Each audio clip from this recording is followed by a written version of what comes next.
ఈ ఇల్లు మీ సొంత ఇల్లేనా మరి? దొంగతనం చేసినప్పుడు కొన్నానమ్మా. మొత్తం పోయిందమ్మా, చెదపట్టేసి పోయిందమ్మా. ఇల్లు ఏమైనా కారుతుంది ఏంటి? మొత్తం పోయిందమ్మా లోపట. తార్పై వేసుకోలేమో కదా మళ్ళీ. అవునండి, పడిపోయినమ్మా. పడిపోయిన కాంచి ఎక్స్రేలు తీయించాను. చెయ్యి అందుకేనా? ఏమైంది? ఎక్కడ పడిపోయారు? ఇక్కడేనా పడిపోయి జారిపోయి పడిపోతే వెనకాల బోన్సున ఇది దెబ్బ తగిలిందండి. ఎక్స్రేలు అయితే తీయించాను. టాబ్లెట్లు ఇంకా కొడుతున్నానమ్మా. ఏమన్నారు?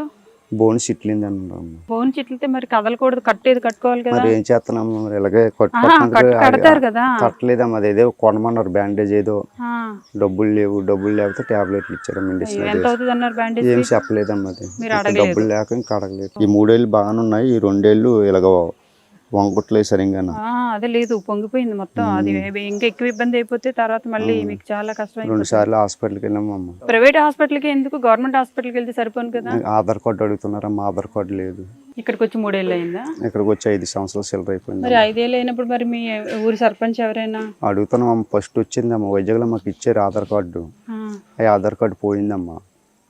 ఆ ఆధార్ కార్డు పోవడం వల్ల రావట్లేదమ్మా. సరే, అది అయితే అయిపోయింది. పోనీ మీ మారట తల్లి మీ కొడుకుని మిమ్మల్ని అంటే మీ కొడుకుని మీ అమ్మ చూసుకున్నారా కొన్నాళ్ళు? ఆవిడ చూసుకుందండి. ఇప్పుడు అతని దగ్గర ఉంటున్నాడండి మా అబ్బాయి. ఇప్పుడైతే నేను ఇలా పడ్డాను, వాళ్ళకి కూడా వెళ్ళిపోద్ది కదా ఇంట్లో వాళ్ళకి. ఇలా పలానా కొడుకు దొంగ కూడా అంటే ఎవరికైనా బాధే కదండి.